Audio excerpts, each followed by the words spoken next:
streets of Derry, the spirits of the past began to stir. On these long dark nights, at this most sinister time of year, evil dwells around every corner. As Halloween approaches, and the veil between this world and the other grows thinner, the spirit's unearthly presence grows stronger.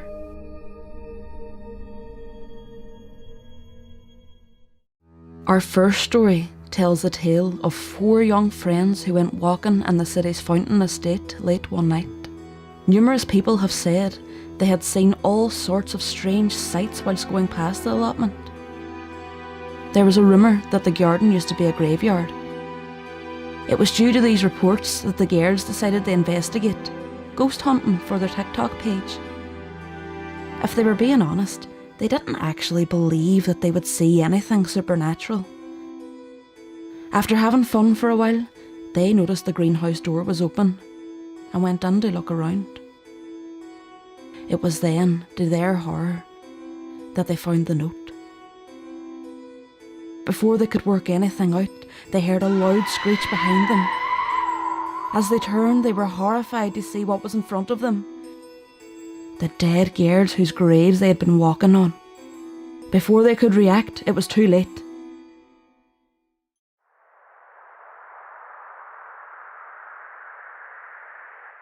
The next day, the gardener who ran the allotment was confused when she saw the gate had been unlocked. She checked around the garden and found nothing but the note. The 4 girls haven't been seen since.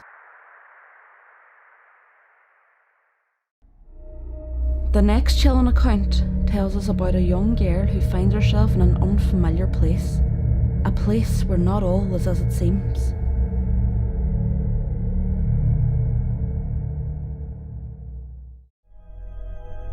Clara lay sleeping in a strange room.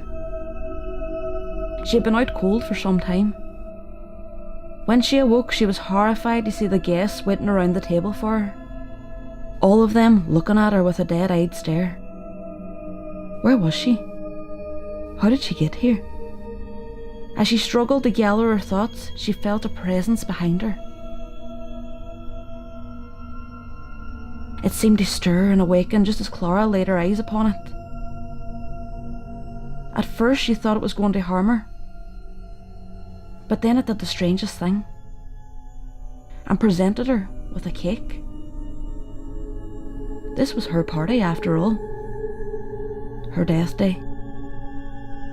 She had passed on to the spirit world, and the other little ghosts had joined to welcome her. As Clara accepted this and blew out her candles, she became one of them and started her new journey in the afterlife.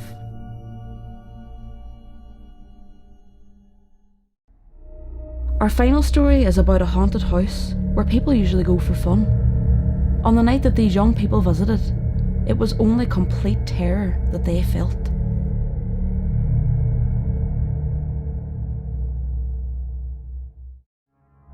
On a rainy night in late October, a community worker left some of his youth club members off to a haunted house set up for fun in a local centre.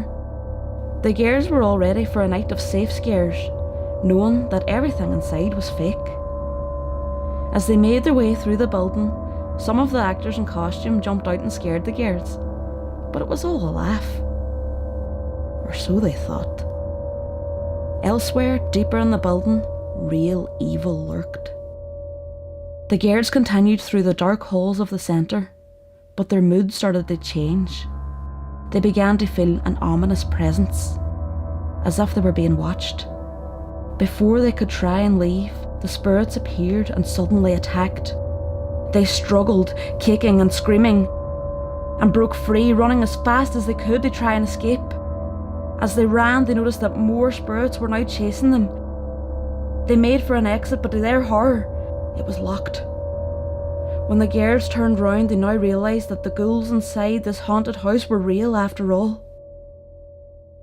As this horror unfolded inside, their youth worker waited for them in the street, not knowing the grim fate that they had met.